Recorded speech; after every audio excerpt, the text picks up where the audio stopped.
আসসালামু আলাইকুম। আজকে আমরা তরমুজের চোষা দিয়ে একটা রেসিপি রান্না করব, শুটকি দিয়ে। অনেকে এই রান্নাটা করা দেখেন নাই, আজকে দেখবেন আমাদের ইউটিউব চ্যানেলে। তরমুজের খোসা দিয়ে শুটকি মাছ দিয়ে নতুন একটা রেসিপি করব। এই যে দেখেন, তরমুজটা অনেক লাল, মধু মধু রসমালাই। দেখেন, এই যে আমরা পিস পিস করে নিয়েছি, সেটা থেকে আমরা এইটা কেটে নিচ্ছি, মানে আমাদের সাইজ মতো কেটে নেব। এই যে আমরা সাইজ মতো সুন্দর করে কুচি করে কেটে নেব।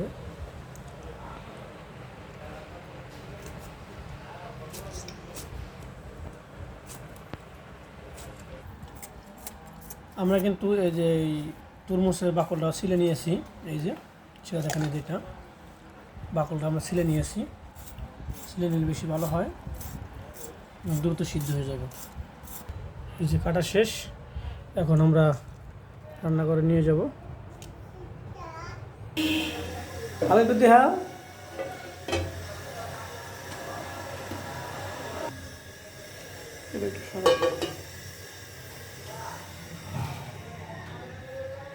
কি দেবে প্রথমে? দাঁড়া, এই যে আমরা আস্তে করে এই দিয়ে দিলাম পেঁয়াজ, কাঁচা লঙ্কা।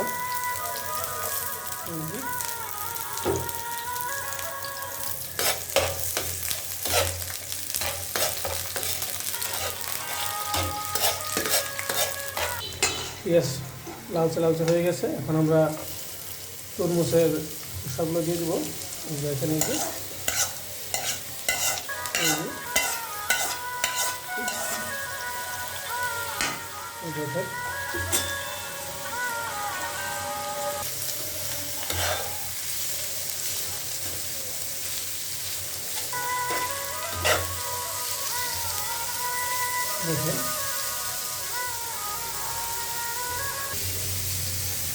পরিমাণ মতো লবণ, যতটুকু খাবেন ততটুকু দিলে চলবো। স্বাদ মতো লবণ। এই যে হলুদের গুঁড়া,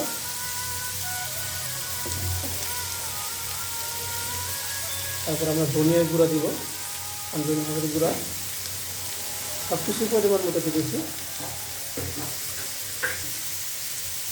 এই যে আদা রসুন, তারপরে পেঁয়াজ বাটা, সব কিছু পরিমাণ মতো।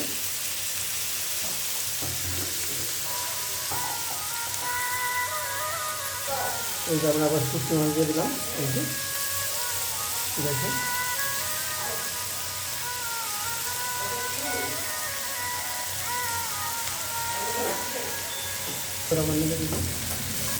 অনেক সুন্দর হবে রেসিপিটা, টেস্ট হবে। আমাদের এই ভিডিও যদি ভালো লাগে তাহলে আপনারা লাইক, শেয়ার, সাবস্ক্রাইব করে দেবেন, যেন অন্য দেখার জন্য সুবিধা করে দেওয়ার জন্য।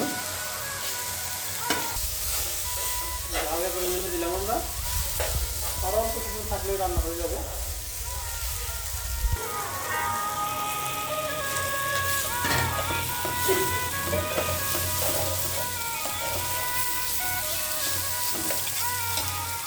হয়ে গেছে, দেখেন। অল্প কিছুক্ষণ থাকলে আমাদের সুন্দর রেসিপিটা রান্না শেষ হয়ে যাবে। তারপরে আমরা দেখবো কেমন মজা হয়েছে। আপনারা নতুন নতুন সুন্দর সুন্দর আইটেম দেখতে চাইলে আমাদের চ্যানেলটাকে সাবস্ক্রাইব, লাইক, শেয়ার, কমেন্ট করবেন, তাহলে আমরা আরও সুন্দর সুন্দর ভিডিও আপনাদের সামনে আনতে পারবো। এই যে এখন আমরা জিরা গুঁড়ো দেওয়া বাকি ছিল, জিরা দিয়ে দিয়েছি, আর অল্প একটু হবে। দেখেন আপনার গলাটা দেখেন, একটু একটু হবে। রান্না শেষ, এখন আমরা প্লেটে, হাফ প্লেটে ঢেলে দিলাম। এই যে নিয়ে আসছে, এখন থেকে স্বাদ লাগে। অনেক সুন্দর মজা হয়েছে। আর মজাতে শুকিয়ে দেওয়ার জন্য আপনারা যারা নতুন নতুন রেসিপি ভিডিও বানাতে দেখতে চান আমাদের এই চ্যানেলটাকে সাবস্ক্রাইব, শেয়ার করে দিবেন, অন্যকে দেখার জন্য শুরু করে দিবেন, কারণ আমরা আরও সুন্দর সুন্দর ভিডিও আনতে পারি। আসসালামু আলাইকুম।